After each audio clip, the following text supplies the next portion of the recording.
Good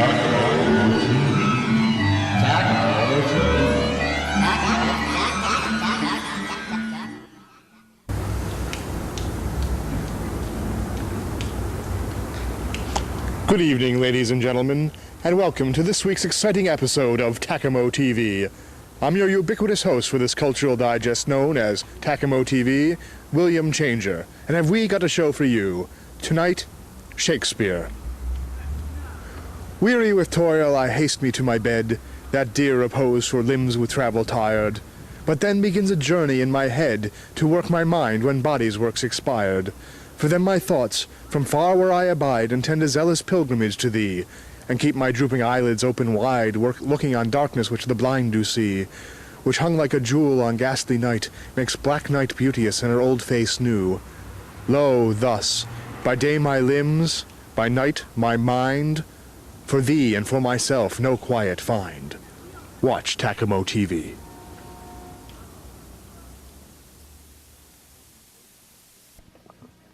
Welcome to Pearson Post Industries Operation Desert Cloud, featuring EPGOT, the Experimental Prototype Gallery of Tomorrow, the Telepodium Launcher television-equipped podium-based ballistic missile launcher, the MABS Patriot Junior Mobile Multiple Monitor Audio-Video Broadcast and Air Defense Missile System, and the Gulf Bag Recreational Shoulder-Mounted Missile Launcher. The purpose of the MABS Patriot Junior system is to provide a mobile platform for the emission of high-decibel audio and high-resolution video signals composed of a variety of Emergency Broadcast Network public service music videos. This system has been under development for over 4 years. It has evolved from Pearson Post Industries' first mobile test platform, the HML Hardened Mobile Launcher Mobility Testbed. The HML prototype first saw service with Pearson Post Industries in 1989 when Pearson Post Industries researchers were confronted with a requirement for a highly mobile vehicle to be used for testing various defense entertainment systems then being developed by Pearson Post Industries. Seen here is the HML in its ECM electronic countermeasure configuration. The large radome mounted on the fuselage contained powerful airwave surveillance and broadcast reprocessing equipment. The unusual markings applied to the outer surfaces of the HML are standard for vehicles of this type, displaying serial and identification numbers and symbols, as well as warnings and instructions for maintenance personnel. Needless to say, these markings clearly separate the HML from the average civilian suburban station wagons.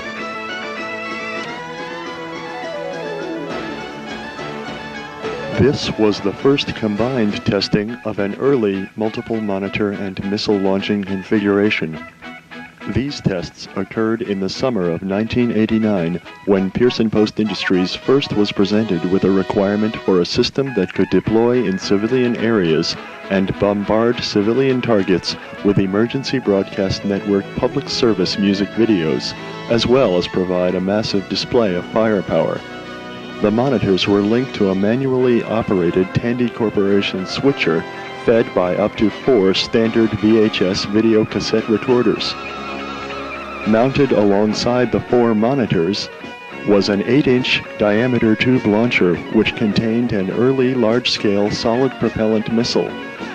The initial tests of these early missiles were less than satisfactory.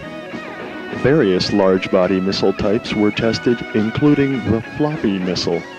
The floppy missile was constructed using a treated pressed wood pulp fiber paper skin to decrease the thrust requirements for launching such large masses with the available solid propellant engine technology.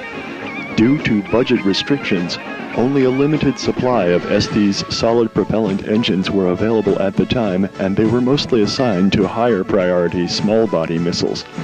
Once again, miscalculations were made, and the test was not successful. Tests of small body missiles launched from a roof-mounted multiple tube launcher were successful. Great success was achieved, however, in the testing of a mobile multiple monitor system. This was the Emergency Broadcast Network Capitol Mobile, a mobile Capitol replica mounted on a Ford F-150 pickup truck. A 3,400-watt generator provided power for 9 color television monitors and 4 VHS videocassette recorders, which were linked by manually operated amplified 75-ohm video selectors. Also included was a 200-watt sound system and public address station. Pearson Post Industries was extremely pleased with the performance of the Capitol Mobile, which was deployed on 5 separate sorties into Boston, Massachusetts during the week of July 4th, 1990. This was the first time that high-decibel, high-resolution EBN public service music videos were tested on civilian targets using a truly mobile system. Broadcast impact assessment reports indicate that over 4,000 civilian individuals were subjected to the EBN broadcasts over a cumulative 12-hour period. This was by far the largest exposure in the shortest period of time for Pearson Post Industries, and research and development personnel believe that the mobile system is without question far superior to conventional stationary multiple monitor systems.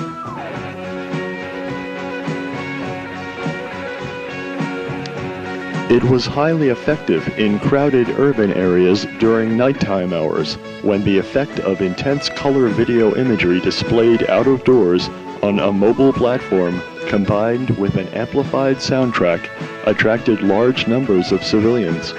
Once confronted by the unusual spectacle, they were unable to resist staying and watching the entire program, thereby absorbing massive doses of cathode ray-based defense entertainment.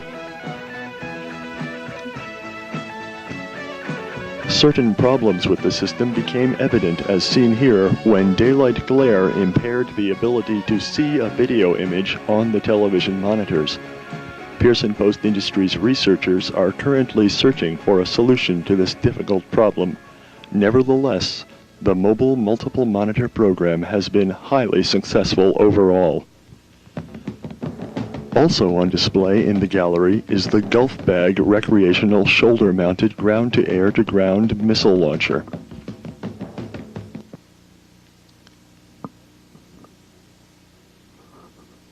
Because we live in a high-risk multiple-threat environment, Pearson Post Industries knows that the demand for personal defense is very high.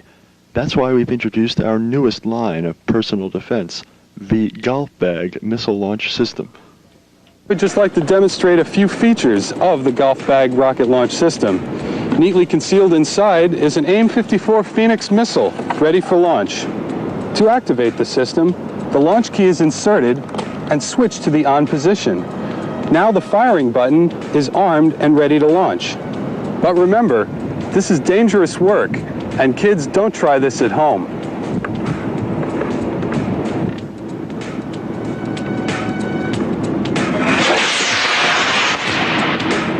If you want to know about peace, get to know about war, war, war.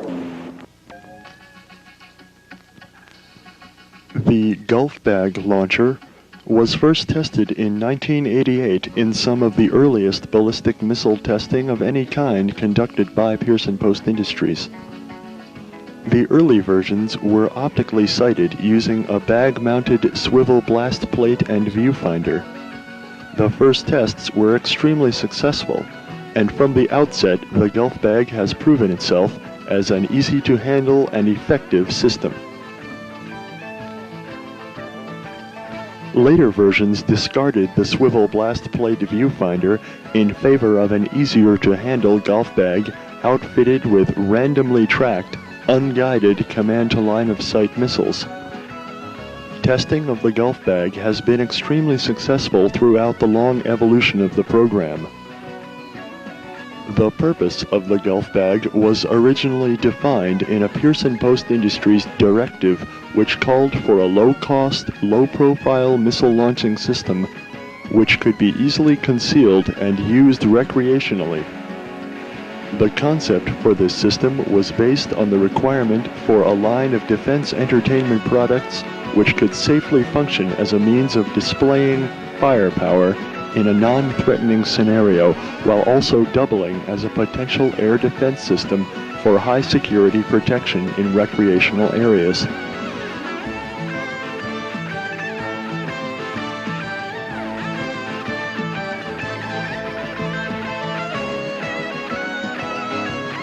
Seen here is a targeting accuracy test being conducted by Pearson Post Industries personnel. The target in this case was the HML mobility test bed. It was discovered during this test that the randomly tracked unguided missiles were extremely inaccurate. This test, however, confirmed the ability of the missile to be recovered by parachute for reuse, a feature which has markedly increased the cost-effectiveness of the system. The Gulf Bag has also proven its ability to be launched safely from an indoor position, thus increasing its operational flexibility and further improving defense entertainment capabilities. This double launch occurred during a Pearson Post Industries demonstration in front of a live audience. This series of peculiar tests were the first large-body thrust vector tests conducted to determine the necessary thrust required to lift a larger, heavier missile from the Gulf Bag. The tests were successful in that they proved the proper thrust could be achieved, but the results were never acted upon.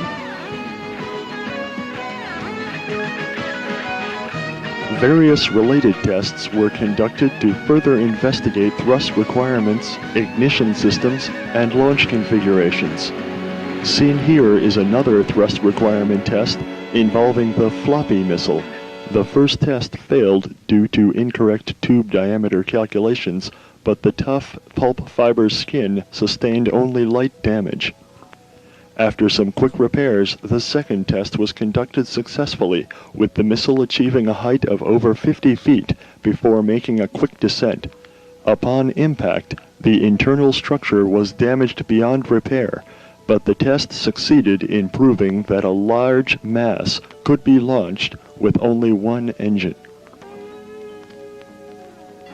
Perhaps the most unorthodox test involved the launching of a scale replica of the Titanic.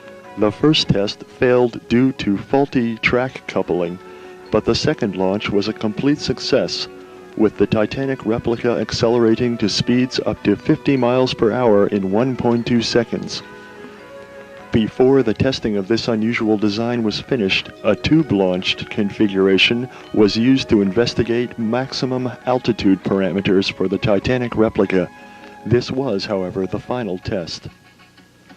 The most spectacular test performed was a launch capability test of two early telepodium launcher prototypes, each outfitted with a full complement of 8 randomly tracked, unguided ground-to-air-to-ground missiles, comprising a full barrage of 16 simultaneously launched missiles.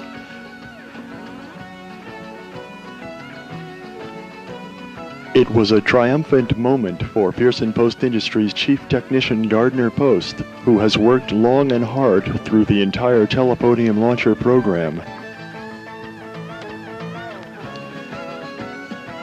The testing of defense entertainment technologies continues, and the displays shown here today represent the cutting edge of high-performance defense entertainment technologies currently under development at Pearson Post Industries. Tacamo TV.